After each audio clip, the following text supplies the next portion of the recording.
Welcome to I'd Print That. I'm Andrew. I'm Joe. We had a lot go on this week. Oh man, you want to talk about being busy? Yeah. This week was busy. Yes, it was. Both work and play. Absolutely. I got quite a bit of stuff done, especially on the 3D printing front. I been playing with that little Me Creator 2, running it through its paces, trying to get that thing to fail. I have yet to actually have a print blow up on it. At least not on purpose of the printer. Yeah. So I have printed a few things. I've started off by printing a couple little items, little trinkets, nothing real big. Decided I wanted to step my game up, and I made the Z-stabilizing brackets, or just the Z-stabilizers for my Prusa. Yeah. Designed those, printed those, and they turned out really, really great. And I pretty much nailed all the Z-banding.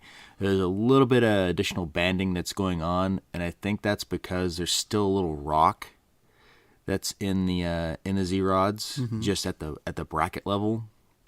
Okay. Not the actual bar, or not the rods actually bending themselves. Yeah. It's just a little slop in where the thread rods are held in place by the acrylic. Okay. So I think a little redesign to brace the stabilizers against the vertical piece of acrylic in the back, just to press it forward so it can't rock forward and back, will take care of the rest of it. Good. Because I went and I printed a fairly large 150 millimeter owl. Yeah. And it turned out really good.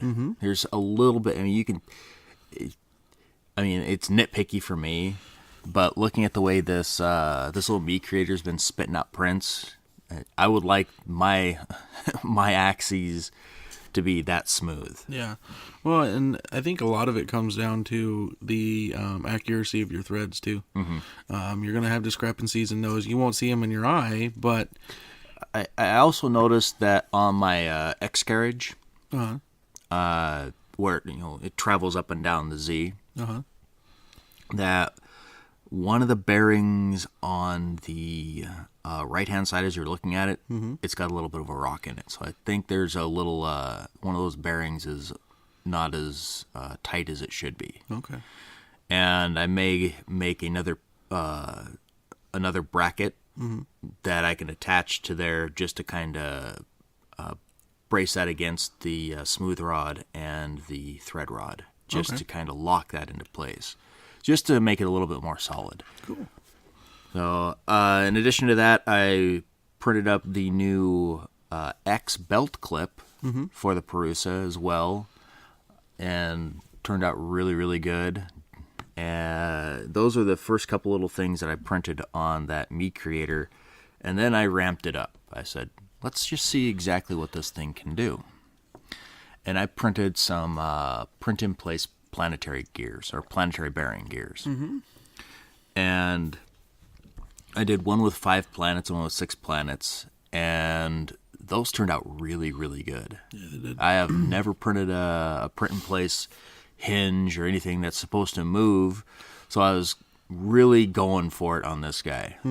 And printed them beautifully. I've got pictures up on the website, a little video up on, and pictures up on my Twitter feed, which I think we shared those on the I'd Print That feed as well. Oh, yeah.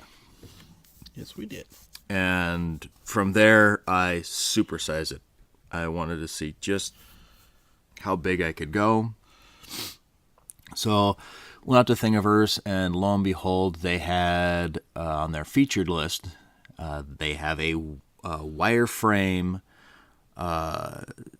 skull pencil holder. It's a remix of a remix of a remix of. It's like that something. Veroni skull. Correct. But, it's all wireframe with a hollow top. yeah. So I printed it out for my wife, and the first one I printed was that I just took and dragged the file into Slicer, and it was tiny.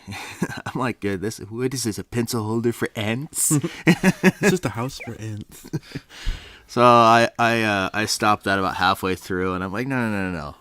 Let's go big. So I increased it 2.25, and printed it, and it came up really, really good. Again, got pictures on the website and on Twitter.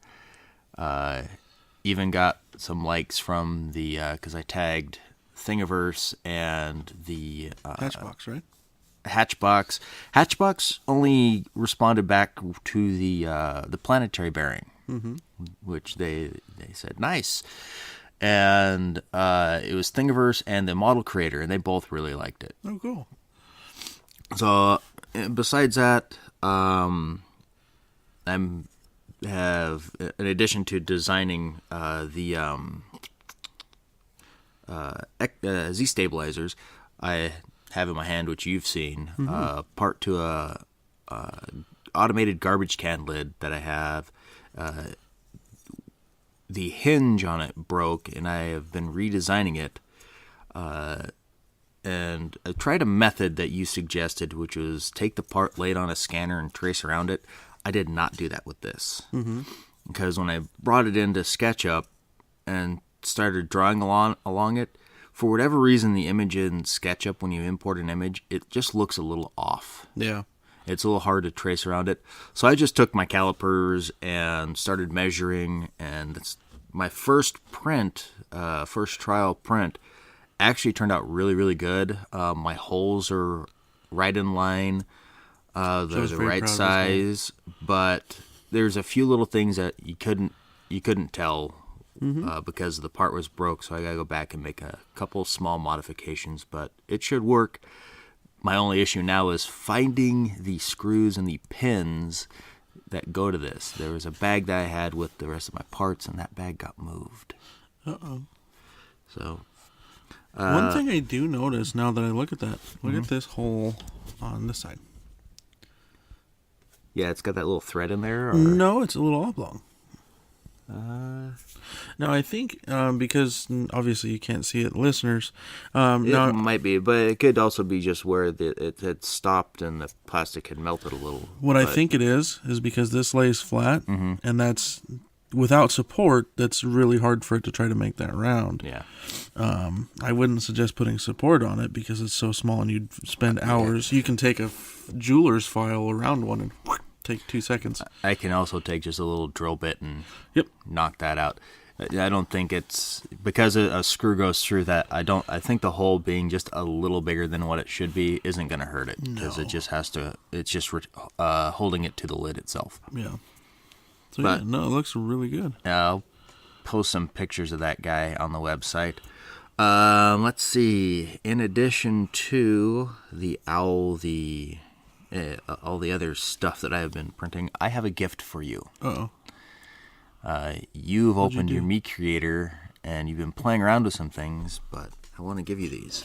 Oh, thank you. I designed up and printed a spool holder. So just like in Deadpool, where were you hiding that? I'm clothed. It does have a little bit of a warp to it, but the reason being is it takes up all of the print bed, and the heated spot part of the print bed actually it goes over the heater a little bit. So it's a little cooler on the edges, but it does not affect it at all. I actually printed a pair of those out and had the spool on those and was using that to print this. Nice. And it works really good. It just clips right over the edge. It's a similar design to one that we had seen for the M3Ds.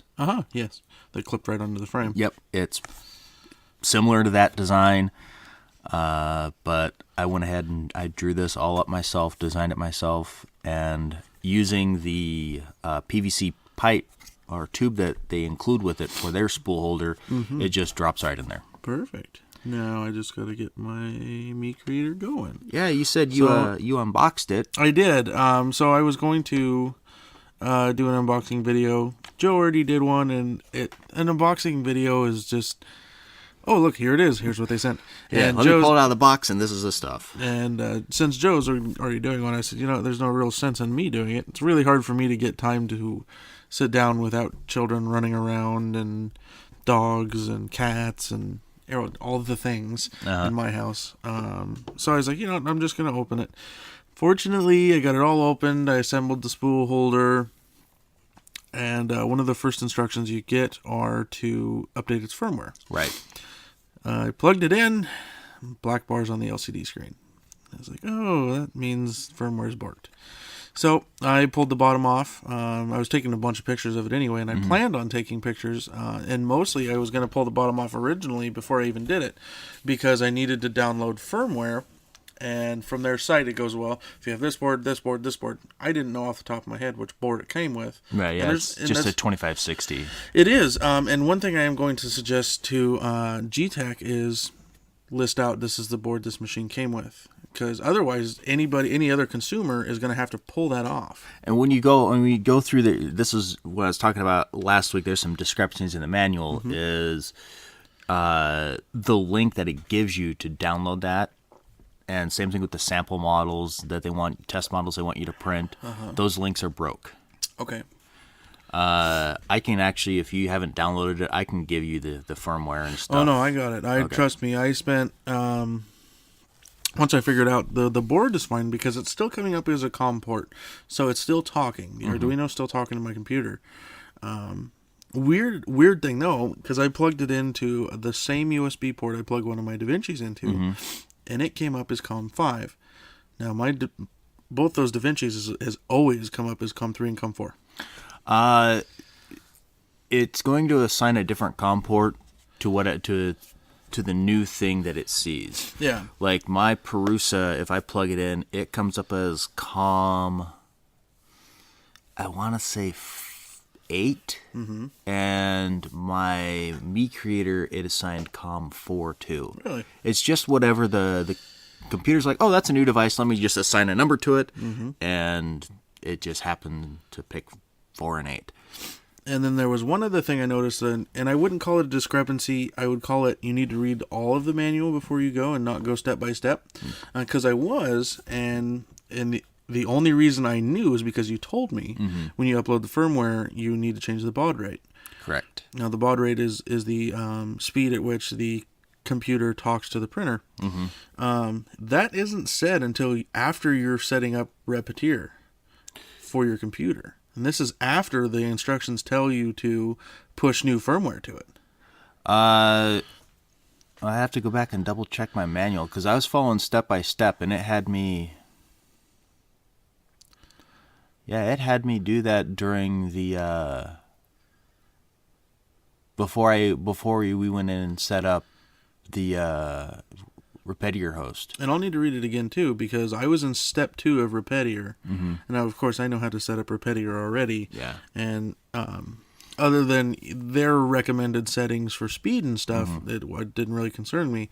So I was skimming through that, and then all of a sudden I found where it gave me a screenshot of Arduino, and I needed to change the baud rate. And I was like, wow, good thing I knew ahead of time because then I would have. And re-uploading firmware is not a big deal. It's not hard. You don't have to, like the DaVincis, you have to jump a pin on the board to wipe the microcontroller. Yeah. These you don't. You can just push firmware right to them. Yeah, that's the one issue with Arduino is if for whatever reason you have a printer and your computer needs formatted for whatever reason and your config files aren't backed up, you cannot retrieve the config files from your Arduino to go off of. It's all compiled on there. There's only a few things that you can pull off that's not compiled, but everything regardless is compiled. Yeah, because it's not like it saves a bootloader. Correct. And that's one thing where when I was talking with Chris Curtis, who deals with the smoothie boards, that's the one thing that he made a comparison to is the smoothie is when you edit it, it's all human readable on the actual prom on the board itself and editable right from there. Once you make a change, there's no compiling, no uploading. The change is made, you hit apply, and it's done. Okay. So But anyway, that's... I've tried, I looked through a bunch of Arduino, because as far as Arduino, I've generally just used the drivers to push firmware to the DaVincis. I did have to, because they use a very downgraded form of Arduino. And even for the DaVincis, I use a very downgraded form of Arduino Do 1.5.8 to push firmware. They use 1.0.1 or something like that. So I had to go uninstall all my Arduino stuff, because I also found out it will only use the latest you have installed. You can't force it to use the 1.0.1. I even changed the path to the new Arduino files I downloaded and made it look at that one, and it still pulled up 1.5.8. Yeah, I found that out the hard way when I got my Prusa. I was like, download all the things and set it all up. And when you go to open it, it's like, no. Sorry. No, it's not. Yeah, it's for something else. This is an older version. You need to use the older version. So, yeah, I've been playing. I've been reading a bunch. Unfortunately, with Overwatch out, I'll give myself a couple hours to play with the printer. I'll get frustrated and I'm going to go blow people up. So, I need to just see. I did find there's a way I can completely wipe it and burn the bootloader on the Arduino, and then just recompile the entire Arduino back to factory state and then push firmware to it. I'm surprised you can't just do that when it boots up and then just open your Arduino software and then push to it. I've tried, but it just hangs at the upload. It just hangs there. It takes a few moments, but... I let it go for a half an hour. Really? Yeah. Wow. And then there's actually, the weird thing is, it's been giving me mixed results, because it'll hang. A couple times it found an oddity in the firmware when it tried to compile that I had to go in and change myself. If you go in and you check out the COM port, I think it's 2 statements above the baud rate, it says COM port 0. I had to change that. There should be an option for auto. You do. I would have to look at what mine's set at. I can give you a copy of my config and everything that I know actually works, because it's what I'm using. And that's what I was thinking. I'll either re-download it or get yours, because maybe mine got corrupted when I downloaded it. Right. Because it is a zip file, and I use WinZip, so I don't. And I use WinRAR. So do you? Yeah. I just haven't put RAR on that computer yet. I usually do. WinRAR opens everything, and whereas WinZip is just specifically zip files. And I have in the past had one occurrence where WinZip corrupted a zip file when it unpacked it. So I'll probably get RAR and then try to re-download it, grab yours, and try all those. So unfortunately, I haven't got to play with my Mi Creator yet. It sits next to the DaVinci's dwarf that thing. It's probably half the size. And it was funny because I pulled it out of the box and my wife... Okay, so all my printers are in my bedroom now. And they're not even in the closet anymore. They came out of the closet. Oh. We have a not large room. Right. And we have a king bed, 2 dressers, bookcases, my desk, which is enormous. Right. And then I've got this table that sits next to my desk. And I've got 2 DaVincis and now the Mi Creator on it. And she goes... I would be okay with you having 3 of those. Oh, the Mi Creators? Yes, because the footprint on them is about, I'd say, a third less. Yeah. They're definitely smaller than the DaVincis, but the build volume is also smaller. Yeah, only by 40 on the whole axis. Yeah, those are 200 cubed, and this is 160 cubed. Yep. So I'm excited, and I don't fault G-Tech on this at all. I have a feeling this is a fluke. Because they obviously got it to print. Right. The only thing I'm really hoping is in shipping, something on the board pins didn't get shorted out, and there was a capacitor that had just enough charge in it to go, oh, there's a path, dirt. Yeah, but they're also really good about sending out replacements. They are. They're very responsive. I don't know personally, but when you're dealings with them, they've been very responsive to you. And I do have, if we want to try and get it up and running, I have a Mega 2560. This is just a regular 2560. The Mega is just the big brother to it. Yeah. We might be able to give that a shot and see if we can just get it up and running in the meantime. Because I'm still waiting on my part for my Y-axis, XY carriage. Oh, yeah. The one that we broke in shipping. Right. And I've been printing with the part super glued. Mm-hmm. And works fine. It works great, actually. I'm not upset with it at all. I've had a lot of successful prints with it. I did try and print. There was a like a deer trophy skull, like you hang, like, you know, go hunting. Like a European mount skull? Kind of just the head and neck with the rack. Mm-hmm. I tried printing that, but some of the support material knocked over, so I had to abort the print, or else it would just... And that's why playing with Simplify, I really want to try that out, because you can make your own and incorporate it into the model, your own support material. So told you, I sent a request off to Simplify 3D, and I knew ahead of time that they don't do trials, they don't do demos, anything like that. It's basically, nope, buy it. They were polite about it. Well, here 2 days ago, I think it was 2 days ago, I got another message from somebody else at Simplify 3D. Oh, really? Yes. Saying, well, we do have a 2-week guarantee, so you could always go that route if you want to test it. Okay. So buy it and then say, I don't like it, and get the money back within 2 weeks, but we still have to pay them the money. You still have to come with $150 on the front. Right.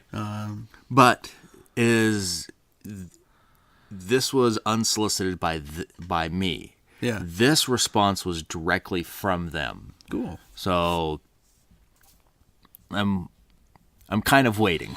We'll see, yeah.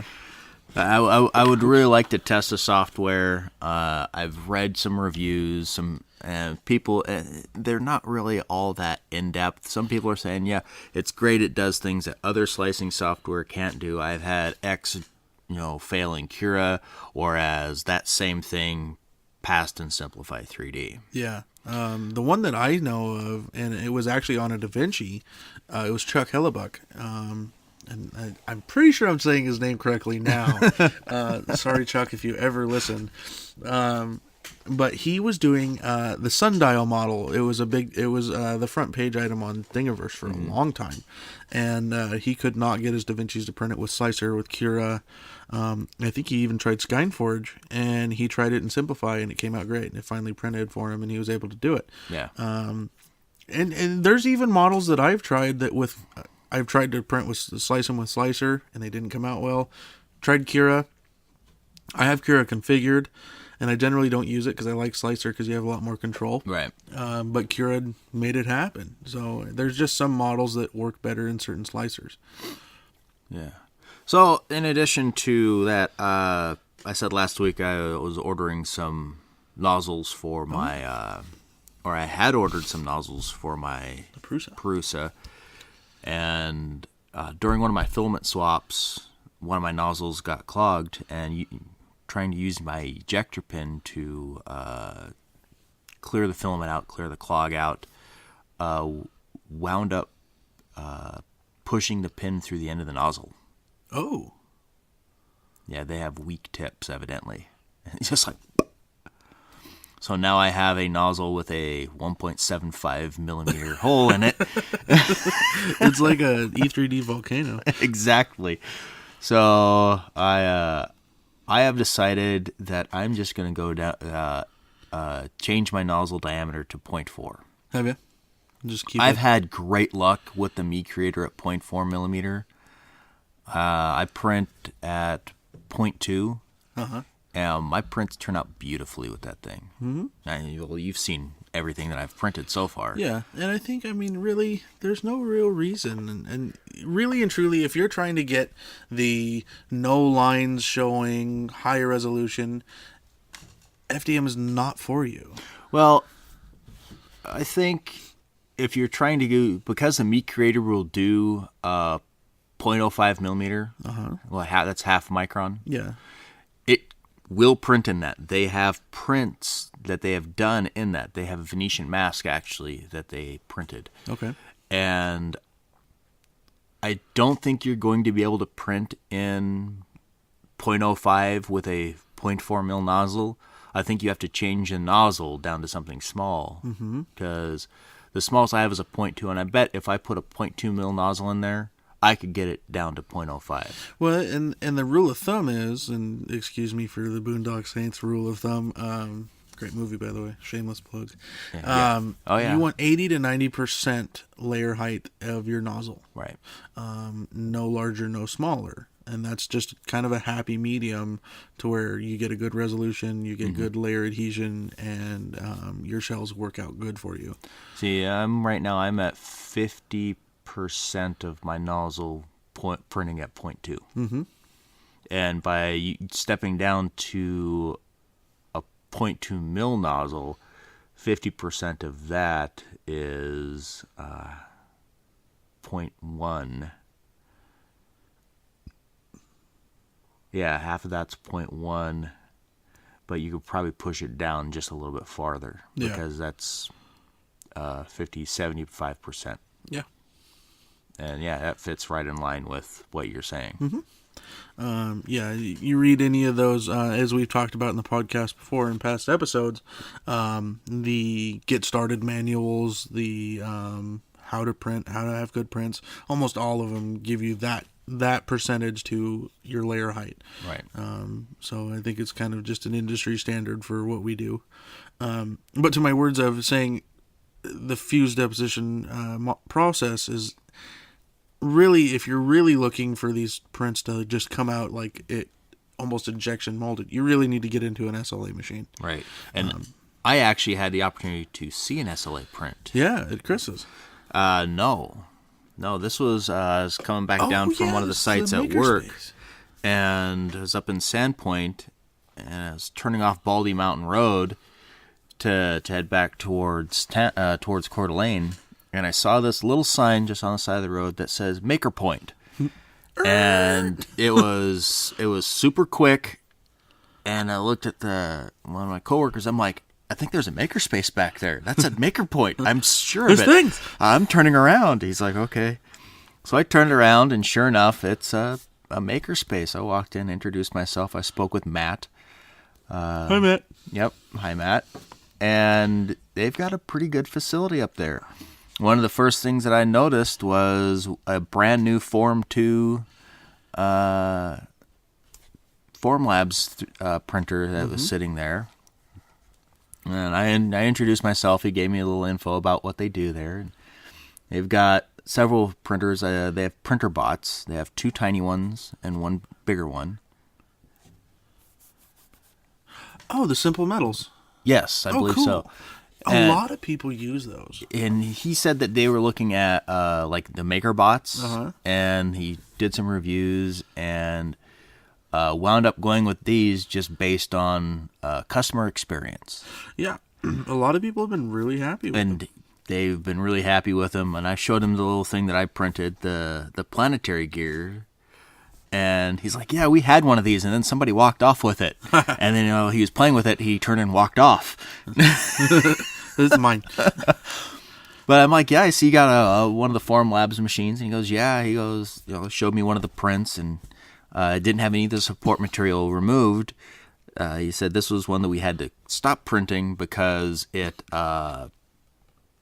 didn't have the right support material on it. And those things, actually, they're pretty rigid. They're not as everything that I have read. They make it seem like those prints are very fragile. This one wasn't. It was actually pretty nice. Cured correctly, I believe they're really good prints and really rigid. Yeah, but they've got, in addition to the 3D printers, they've got a laser cutter that they do laser cutting with. It's not a large one like they have at Gizmo here in Coeur d'Alene, but it's probably about half the size. Yeah. It's still pretty good size. I mean, you can do decent sized cutting with it. They have like 8 computers there you can do CAD and other things with. They have a full silk screening facility with a textile shop where you can do sewing and stuff. Wood shop with a CNC router. You can do large 4x8 sheets of plywood on it. Mm-hmm. It's not a 6-axis router. They don't even have one of those at Gizmo. It's the same size one. They have a Gizmo with a vacuum table, just holds the parts down, and you can cut everything out. Mm-hmm. A metal shop with a plasma cutter that can do, I can't remember if it was inch or inch and a half inch steel, which that's a heck of a that's a heck of a plasma cutter. Mm-hmm. Like a CNC plasma? Yeah. Cool. Yep. I played with one of those when I went to welding school. Mm-hmm. That was fun. Yeah, well, I haven't seen one of those in action. I really want to see one. But it's, I don't know anything about their membership prices or anything like that. But if you're in the Sandpoint area or Priest Lake, Priest River, Bonners Ferry, North Idaho pretty much, you can go on in, tell them that the I'd Print That crew sent you, and say hi and see what they got. Yeah. They've got a lot of nifty, cool little things. So, figured I'd give them a little bit of a shout out. Yeah, heck yeah. This is episode 20, correct? This is 20. This is 5 months. Holy crap. Yeah. I'm tweeting. Yeah, I should probably do that, but I figured I would wait till the end of the podcast to get that done. Besides that, any other 3D printery things that you've seen? I printed a bunch. Actually, I finally did a bloggy thing. You did. You posted up on the website. Yes, I did. And I actually, in my blog post, I mentioned, I have these printers, mm-hmm. and it's a part of a great community, a part of something very cool, and very fortunate to own one. Mm-hmm. And 3 now. But I always like, when I was looking to get them, I always said to myself, I'm going to make stuff and I'm going to be a part of the community. And up until this point, I've always relied on the community. Right. Relied on them in the way of getting the firmware, changing the printers, updating the printers, mm-hmm. Getting all the models I use from Thingiverse.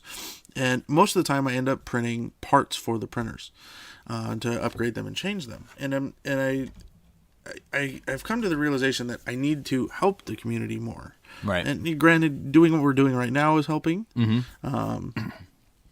But I want to contribute myself more to the community and try to do what I can to help people out, get knowledge, my knowledge, spread knowledge, anything, sure. All the knowledge. So yeah, I'm going to definitely try more to, rather than just sitting in my little cave and print all the things, I'm going to make my own things. And you're dabbling in that as well, it's awesome. Yeah, I know you've talked about making a TIE Fighter PC case. Yes, that's definitely still going to happen. I actually currently, funny enough, my sister, she's in high school, and she texted me the other day and goes, "Can you make a boat?" And I went, "Huh?"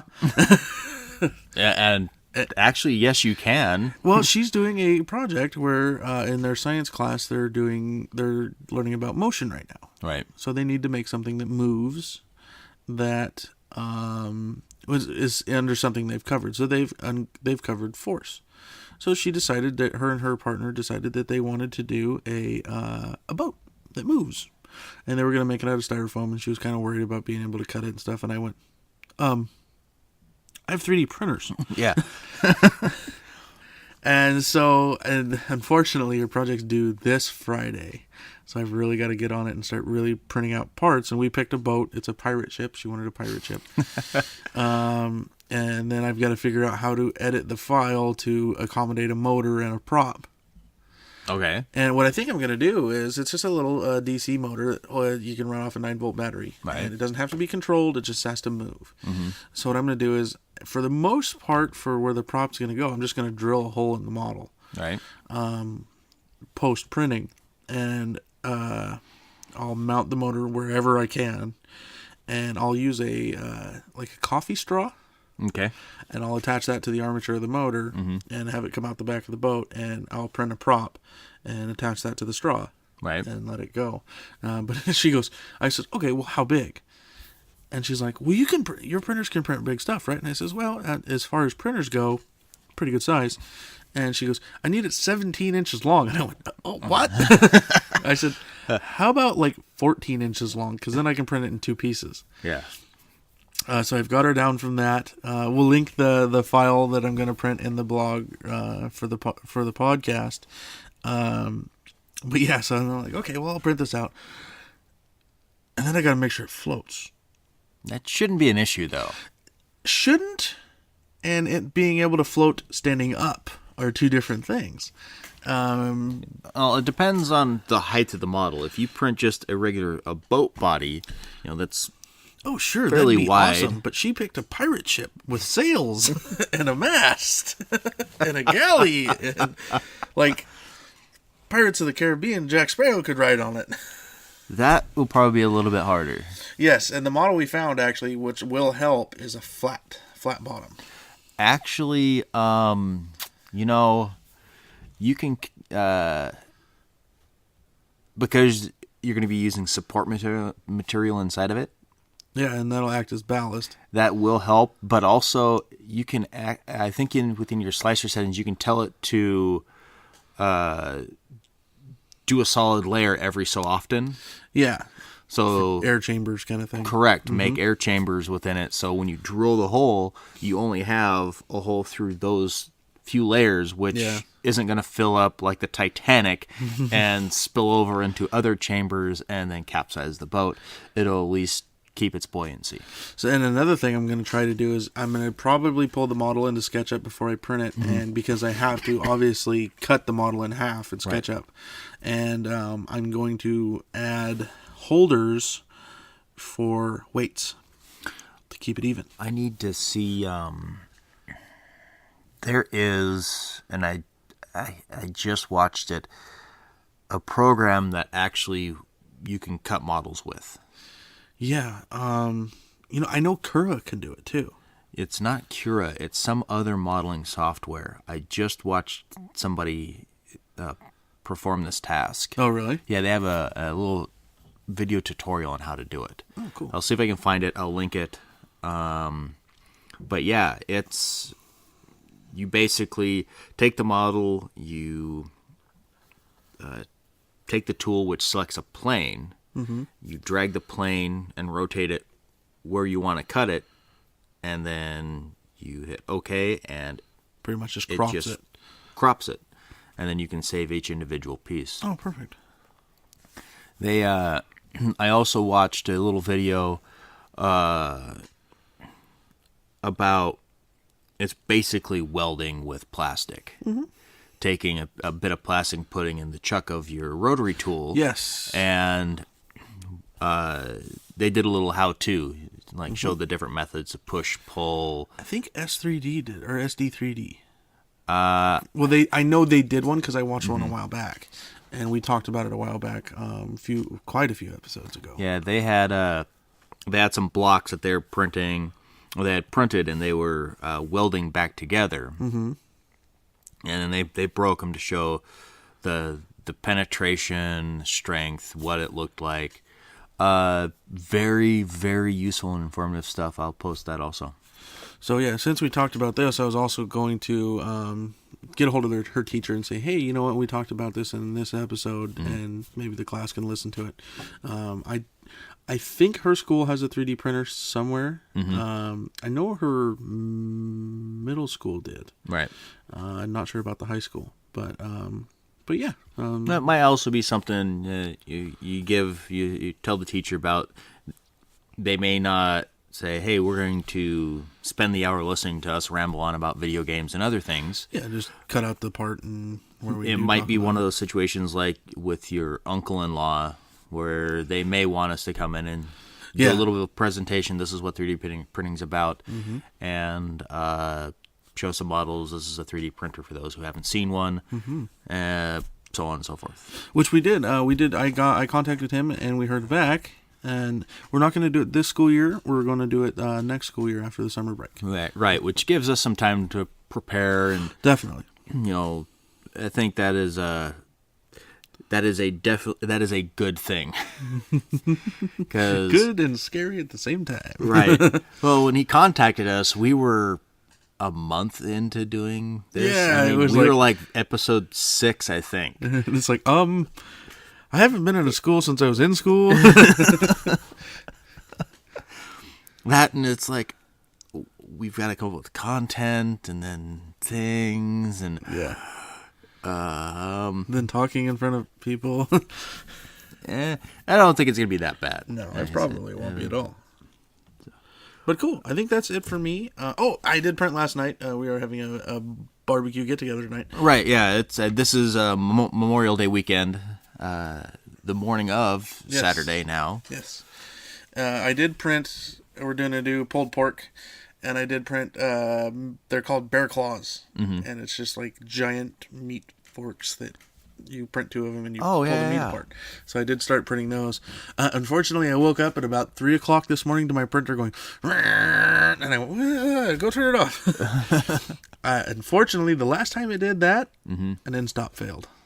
So we'll see. I don't know. Hope not. Well, if it does fail, I know a company that we've had a lot of dealings with lately that sells end stops. Yes, and I'm going to make the switch to mechanical end stops if that's what happened. Yeah, mechanical. Optical's nice. They're accurate, but with the mechanicals, if you set them upright, they're just as accurate. Yeah, and on Voltivo or Soliforum, there's a guy that he already did it. Mm-hmm. So I have an idea of what I need to do. I will need to print custom brackets for it. That's not a big deal. Nope. You've got another little printer. 2 other printers. Now, the one thing I did like, going back to the Meat Creator, is the end stops in the Meat Creator actually have a little LED that they light up when it hits it. So you know when it's triggered. Mm-hmm. Pretty neat. Yeah, first thing I did when I homed it, I saw it comes across the X, and it triggers that end stop. I'm like, whoa, a little light. Then it goes back to the back of the printer for the Y, and it lit the Y up, and then Z came up and lit all 3. I was just like, that's awesome, actually. Yeah, you have a visual indication of... Yeah, it's homed. Yep. Beyond that, there's you were talking about, we were just talking about that TIE Fighter PC case. Yes. Which made me think of an article I saw last week. Okay. Which I was going to bring up during last week's podcast. You saw that they made that life-size BFG. Yes. From Doom. Yeah. And that was Kirby Downey from My New Mini Factory. And they used rigid ink filament for that. Mm-hmm. And now, rigid ink evidently has been gaining a lot of popularity, and it took them a little while to send the filament out because of stock issues. Mm-hmm. They're like, oh crap, we have to send filament out. And I have to test my rigid ink filament still. Plan on doing some filament testing this weekend. Cool. Because it is a long weekend. Mm-hmm. Still got tomorrow and Sunday, Monday off. And we'll be over at about 6 o'clock tonight. Are you coming? Cool. I think so. I think that's the plan. So, but don't commit me to it. It just depends on how. I will be heartbroken if you don't show up. It's fine. I will hold it against you. You can be as heartbroken as you want. I will hold it against you. Do that. Please do. Forever. But that required 20 kilograms of filament to complete. That is a lot of filament. So please do not make your case 20 kilograms. Well, maybe Rigid Ink could send us some filament and we could do a collab. Yeah, it's worth a shot. We definitely I need to get that filament tested. I don't know if you picked up any of that filament. I did not. I unfortunately at the moment have too much filament. Yeah, and maybe we can spool off some of that pile of Ninja Flex that you got. I have to find it. I was looking for it the other day and I couldn't find it. Oh. So it's either in the closet where the printers used to be, or my 2-year-old packed it off and it's somewhere else in the house. I doubt that happened, but it wouldn't be the first time she packed off a 3D printing item and I found it in her room. Yeah. Which I can't really be upset at her about because, I don't know, she's 2. Yeah, and it's a cool thing for a 2-year-old. It's She loves orange watching- also, right? I think it's red. But she loves watching the printers. She knows exactly what they are. I pulled the new printer out of the box, and she was in my bedroom with me. She was on her tablet watching Peppa Pig or something. But she looked at it and goes, "Daddy's a printer?" And this is a 2-year-old. So yeah, she's definitely she's a smart little thing, and but she knows what they are. She knows what they do. As far as she's concerned, they print out toys. But well, yeah, of course they do. So, on to a couple little newsy things. I'm not going to get real too deep into news stuff. I'm just going to kind of skim over a couple of things that I saw. I have to go tend to my meat. We know that within Windows, at least Windows 10, they have a 3D building software. Yes, the 3D Builder. Yeah.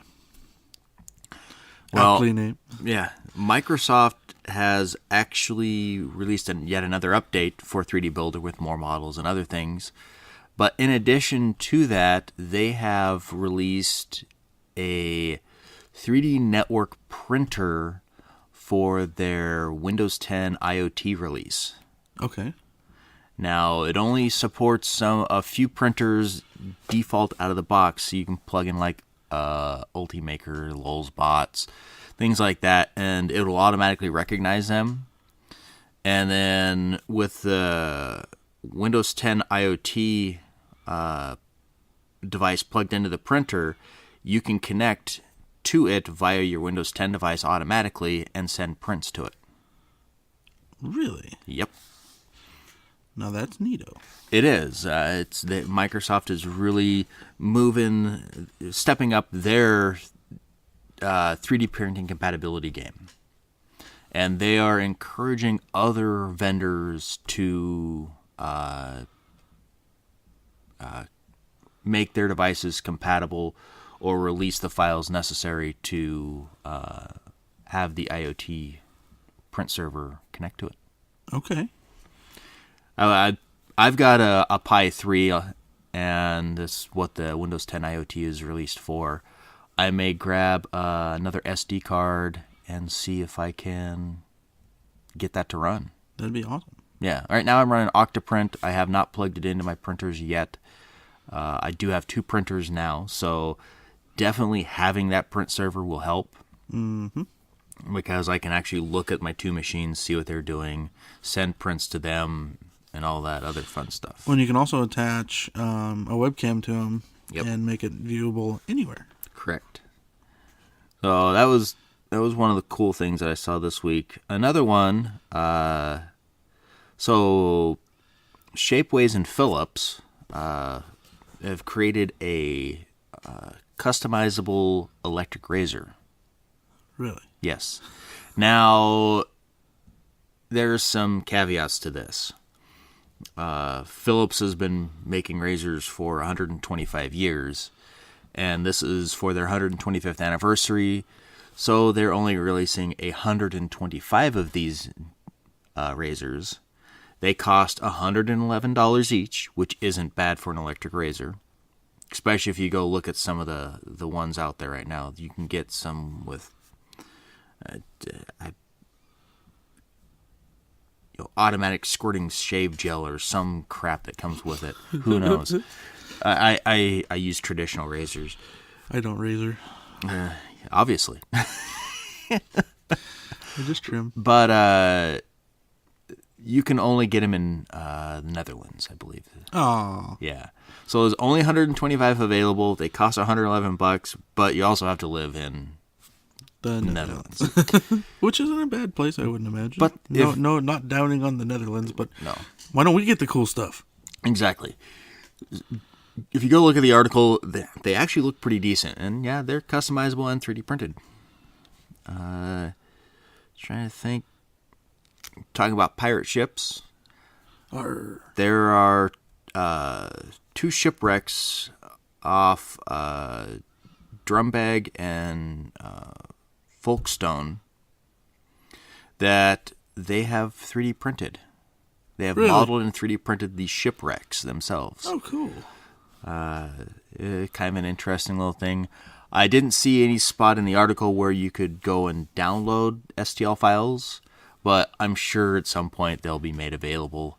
So those of us who want to harass coworkers of days yore and pirate booty, we'll get our chance.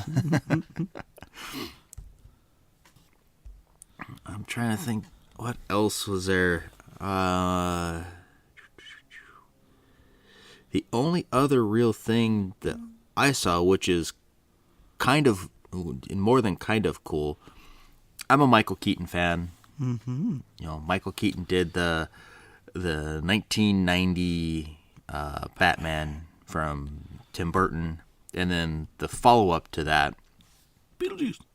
well, he also did Beetlejuice, Mr. Mom. The list kind of goes on. Johnny Dangerously, which is a really funny movie. It's a kind of a gangster spoof movie. But he has actually been confirmed to join the Marvel Universe. Really? Yep. In the upcoming Spider-Man reboot, I guess is what this one is. I think it's a 3 Rees.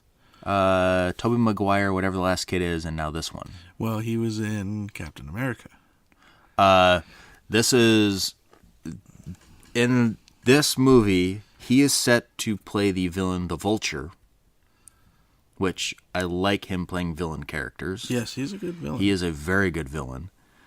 But in the movie, Robert Downey Jr. will be reprising his role as Iron Man to tie it into the Captain America Civil War movie. Mm-hmm.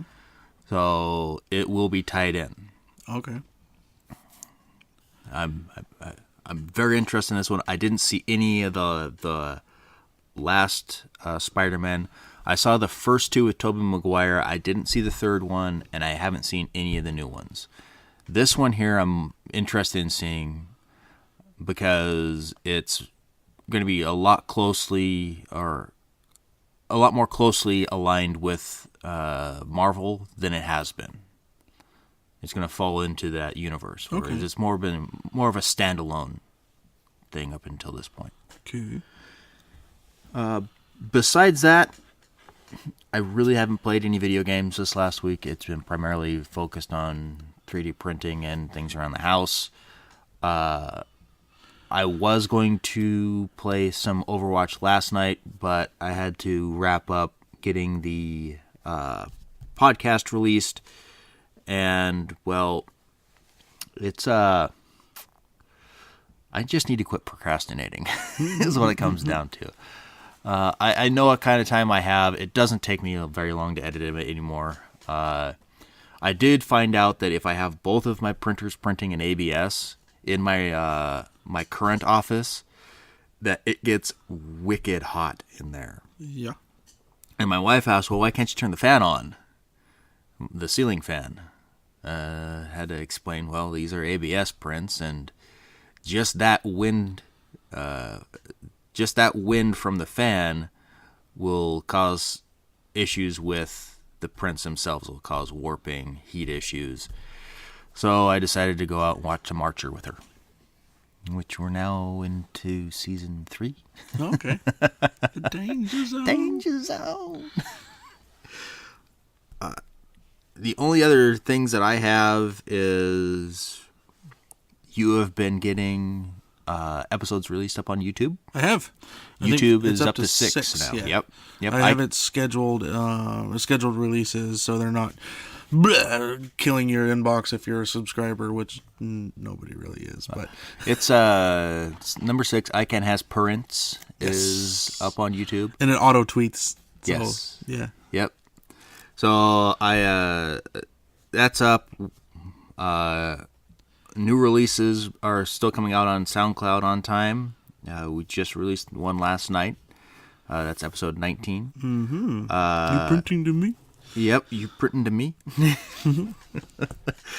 And now in addition to SoundCloud and iTunes to get the podcast, you can now get it on Google Play Music. Yes, we got approved Friday. Yep. And there's a link actually on the website right now in our last podcast release at the bottom that you can click and go directly to it, save it to your inbox, and I will include that in this week's release notes as well. Very cute. Besides that, I think, as always, if you like what we do, give us a like, give us a follow, subscribe, whatever it is, a heart, who knows, whatever. Heart our things. Yes, like our things. And if you really, really like us and want to support us, please go out to Patreon. The minimum amount is $1 per month. Mm-hmm. Most people don't have an issue with that. It helps us immensely. If you want, we're going to be reprising here and probably the next couple of episodes. It's no longer going to be the print of the week. It'll be the print of the month. Yes. We got to thinking about when we were looking at reprising that with only a couple of printers, and if we get enough people, we're gonna have to be sending out 4 prints a month, which would cost us more than the money that we would be getting. Yes. From our patrons, and if we get enough, we would probably have a pretty hard time keeping up with the work order. So a print of the month, I think, is reasonable. We can actually do a little bit bigger things rather than little tiny trinkets. Mm-hmm. We really want to be able to provide awesome content, both physically and audially. I don't know. Yeah. Let's revisit that someday. Yeah. Let's see if that's an actual word. If not, I just made it up. And patented. You heard it first. Me. But yeah, we want to, rather than just media for your ears, we want to create actual media for your eyes and for your tactile things. I was waiting. I was going to see if you were going to fail on that one and dig a hole, because I was ready to pile it on top. No, I've got a great vocabulary. It's just when, it's like audially. Audially. What? Did my brain really just say that? My brain really did just say that. But yeah. But yes, please, your support is welcomed. It's not required, no. But, it does cost us money to do this. Yeah, it does. SoundCloud does cost us a little bit, and then the web hosting and other little things. It's within our budget, but we would like to be able to provide more. Yes, we will. So, but I think that pretty much does it for this week. I think it does. I'm Andrew. I'm Joe, and remember, if you can imagine it, you can print it.